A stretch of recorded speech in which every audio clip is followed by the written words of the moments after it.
In John 13, we read about the night before Jesus died. It was just before the Passover festival. Jesus knew that the hour had come for him to leave this world and go to the Father. Having loved his own who were in the world, he loved them to the end. What follows is a scene or a story you may have never heard before, and it's a bit of an odd one, because Jesus is about to wash his disciples' feet, which was typically the job of a very low-ranking servant.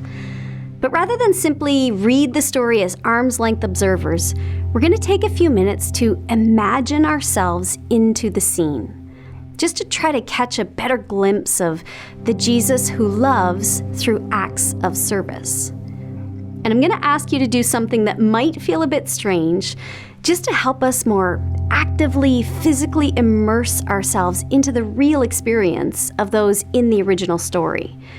So I'm going to ask you to slip off your shoes right now, if you're wearing any, and maybe even your socks, depending on where you are.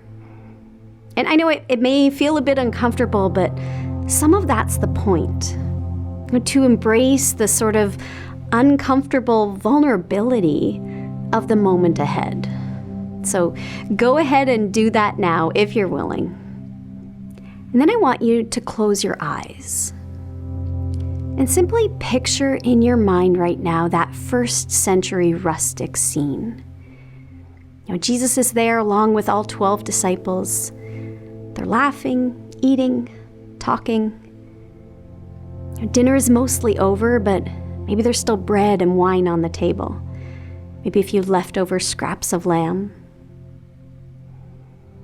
The atmosphere is light, surprising given how heavy the recent days have been. But this is a moment of celebration, of togetherness, of thanking God for his provisions of food, friendship, and freedom. Can you see yourself reclining there with the disciples at the table? Can you hear the clink of dishes, the smell of roasted meat still lingering in the air? How does it feel to be here in Jesus' inner circle? Who's seated beside you? What else can you see as you look around the room in your mind's eye? And out of the corner of your eye, you notice Jesus get up from the table and begin to remove his cloak and then his outer robe. Conversation around the table slowly stills as all eyes fix on his confusing movements. He pours clean water into a nearby basin, picks up a servant's towel, and then turns back towards the table, his eyes coming to rest on yours. What do you feel as he looks at you? Crossing the room, Jesus then sits down in front of you, sets the bowl on the floor, and holds his hand out expectantly. He wants to wash your feet. Can you see it? Can you imagine this as if it were happening right now? What's your gut reaction to that scene? Does it cause any internal resistance? In the first century, of course, your feet would be caked with dirt, dust, grime, sweat. Can you picture Jesus kneeling on the floor in front of you, wanting to take those stinky, dirty feet in his hands, to gently massage them with soap and water over and over and over again until you're clean? Should Jesus do this for you? Does something about it feel not right? Jesus being the important one, should you be in opposite positions? Do you prefer everybody in their proper place? But there is Jesus kneeling and washing, erasing every trace of hierarchy.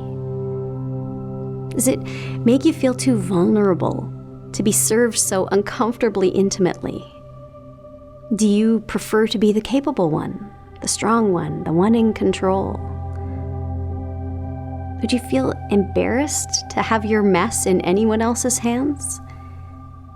Embarrassed to be seen that closely, to accept help in getting cleaned up? How much of this is true in your regular life? Would you rather hide your messiness, your vulnerability from people, from God, rather than bring it out in the open to be seen? What causes you to resist this kind of tender care from Christ, the kind He's holding out every single day? Take a minute to just allow yourself to sit in the vulnerability and the tenderness of that love that Jesus is offering you through this picture.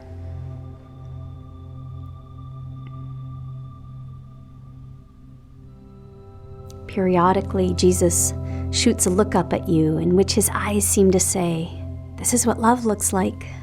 Are you watching? Are you paying attention? Give me what's messy, grungy, broken, and let me hold it with you. Then let me heal it. Not with greatness and power, but by stripping off everything that looks important and taking the humble posture of a servant. Because this is what love looks like."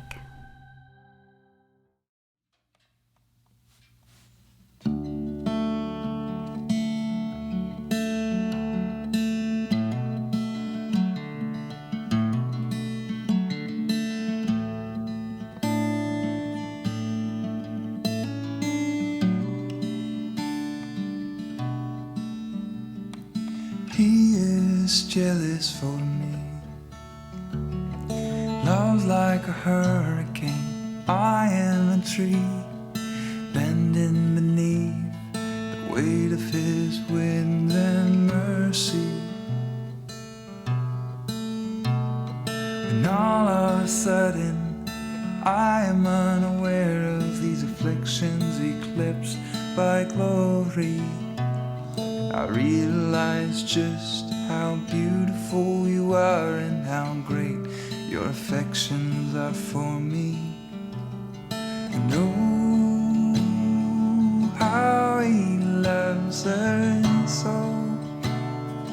Oh, how He loves us. How He loves us so.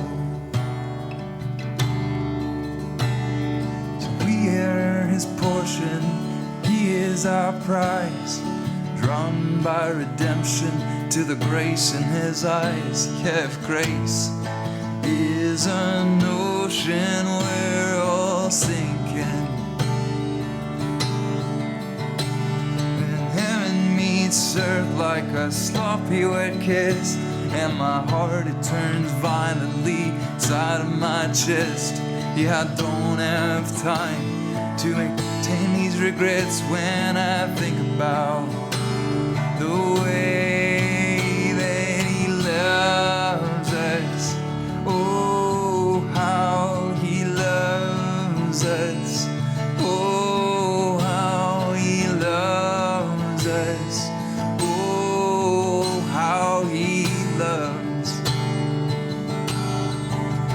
Yeah, He loves us.